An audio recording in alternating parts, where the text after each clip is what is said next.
YouTube, so I'm a little bit late on creating my TBR for the Christmas in July readathon because it started on the 15th of the month, but it runs through the end of the month, so there's still plenty of time for me to read some Christmas books.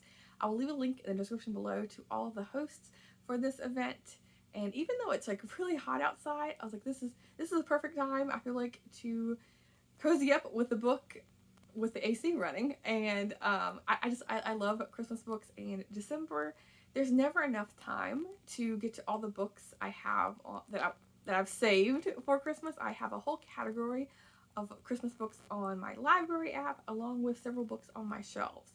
And so I had fun picking through both of those lists to create this TBR, and that way it's a little bit less when this next Christmas, when December rolls around, because every single year there's a whole slew of new Christmas books coming out, so this will like make a little dent in it.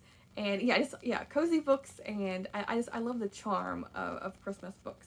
So I'll share with you. I have a couple, like, basically this is a pile of possibilities, and a lot of these are new authors to me. Ones like I've heard, like, because every December or November when I see a booktuber mention a Christmas book that sounds good, I'll just like add it to my list. And so some of these I've never read before. I mean, these authors I've never read before. Some of them I have, they're like, I feel like tried and true Christmas authors. But I have Sandy Barker, The Christmas Swap. And it's funny, when I was getting my pictures to share with you, for The Christmas Swap, there are so many books that have this title. But when I was looking through my list, I was like, oh, this is perfect because we're in July, and there's there's a beach here. And so this book is about several friends who, I think it's 3 women who swap houses, and it's Melbourne, Colorado, and England. So you're getting a wide variety of climates. So I think the Melbourne is this bottom part right here. But women's fiction seems to be like with maybe some romance, and like the destination travel for Christmas sounds like lots of fun. And then I have Snow Place for Murder by Diane Kelly. This is the book 3 in the Mountain Lodge Mysteries, and I've read the first 2 in this series, and I wanted to get to book 3 back in December, but I didn't get a chance. But this is set in the mountains of North Carolina, and a woman, she's recently divorced and buys a hotel or Airbnb, and sets it up. And so of course every time there's a group of people that travel there, something goes wrong. So I'm sure there's gonna be a murder, and it says a vacation on thin ice. So I think someone's gonna have an accident with this sled here. And there's a cat too. Of course you can't have a cozy mystery without some kind of cute pet. But yeah, really looking forward to wrapping up the series. I don't think there's going to be any more in the series, but I really liked the first 2, and I'm for sure going to be reading more from this author. And then the tried and true for Christmas books is Debbie May Comer. I feel like you can't do a Christmas TBR without a Debbie May Comer. And so this is Christmas Letters. And I'm trying to remember all the descriptions for these books. I didn't write it down beforehand. But I think with this one, the main character is like her job or something she does on the side or something is answer Christmas letters. So I'm gonna find out. It's a short audiobook, and this is part of the Blossom Street. This is a novella. I think it's like 3.5, and I've read quite a few of the Blossom Street's books, including book 3 and 4, but I haven't got to this one. And let's see here. I have Cowboy Christmas Guardian by Dana Mintic. It's a love-inspired suspense, and it's part of the Gold Country Cowboys. And I've read quite a few books from Dana Mintic. Her category romance, along with her other romance books, and she writes clean romances. And what caught my eye with this one is it's the Gold Country Cowboys, because I used to live in the Gold Country in California, and this is about the main character is investigating some mines, I think for like the value of them or something, and something happens where she's being chased and she needs a guardian that brings 2 people together. But yeah, I really like her work from what I've read so far. And it's like, bring me back to living in this area. I wonder if it's set in the area of California I was in. I mean, there's a lot of Gold Country places around, but if I remember right, Dana Mintic is from California. Let's see, the next one is by Mary Kate Andrews, and this is The Santa Suit.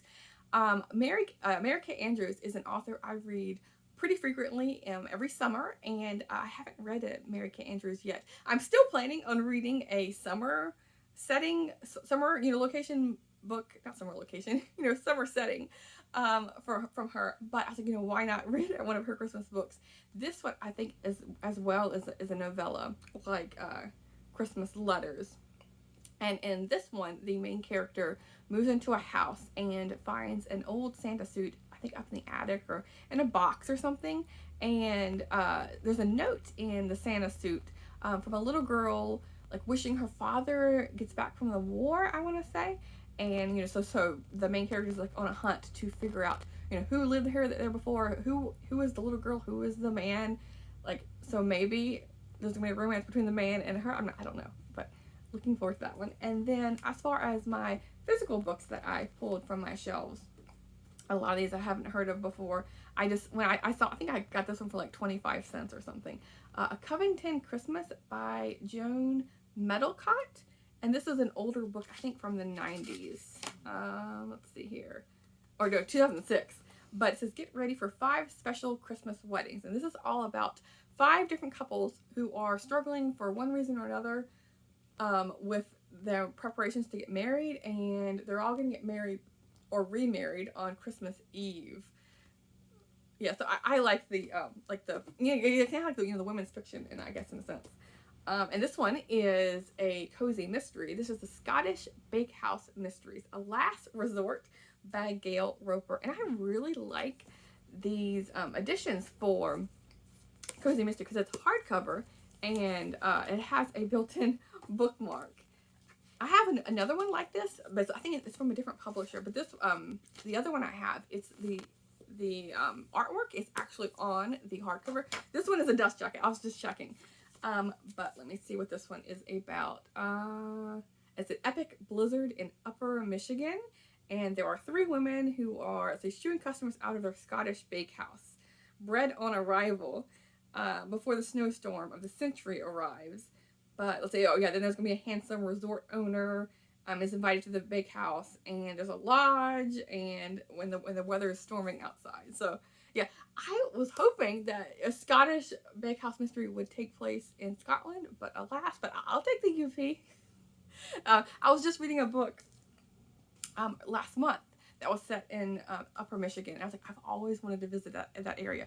Not exactly during the winter, because I know they get like epic snowstorms.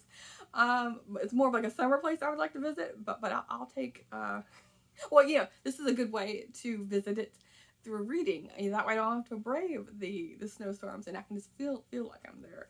I have a children's book, The House Without a Christmas Tree by Gail Rock. This is one of the Dale Yearling books. Whenever I see these older books, I tend to pick them up regardless of the subject matter. And this is really thin, like probably 100 pages, soaking wet kind of thing.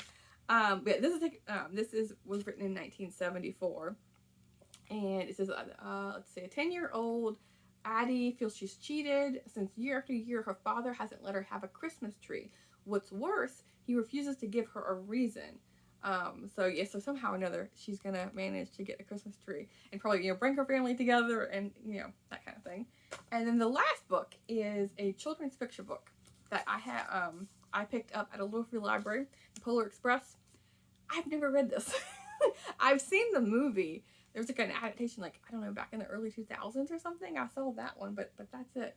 And this is a Caldecott medal winner.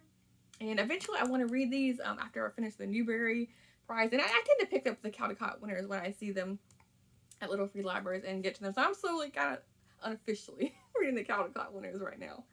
But yeah, I feel like this one doesn't need any introduction. But I'll show you some pictures here. So yeah, I can tick this one off my list finally. So yes, thanks to this readathon, I'm gonna happily read some Christmas books and get some off my shelf, because otherwise I feel like they just sit here and collect dust until December rolls around, because outside of this reading event I just save them for December. So this way I'll have more space on my shelves if I stumble upon some more Christmas books when I'm out and about. But anyway, I'll talk to you soon.